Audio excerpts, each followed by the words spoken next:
নির্মাণাধীন মডেল মসজিদের ক্যাম্পাসে হামলা, ভাঙচুর, মারধর এবং সেখান থেকে ৫ লাখ টাকা লুটের ঘটনা ঘটেছে পিরোজপুর সদরে।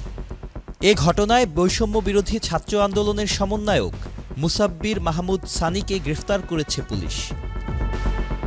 অতিরিক্ত পুলিশ সুপার মোহাম্মদ মুকিত হাসান খান সানিকে গ্রেফতারের বিষয়টি নিশ্চিত করেছেন।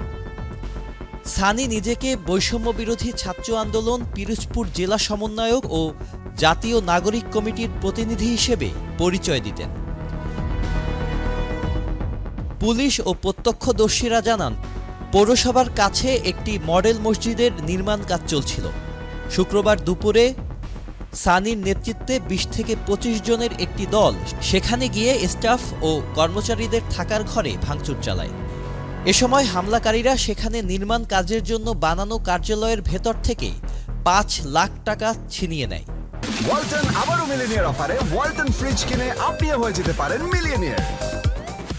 পাশাপাশি সিসিটিভি ও হার্ড ডিস্ক ভেঙে ফেলার দাবি করেছে ঠিকাদারি প্রতিষ্ঠানের কর্মচারীরা।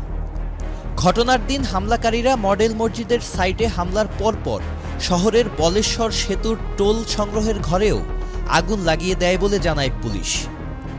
এ ঘটনায় রাতেই সানির বিরুদ্ধে ভাঙচুর, ছিনতাই ও চাঁদাবাজির অভিযোগে থানায় মামলা করা হয়েছে। Sajid Abdullah, channel I.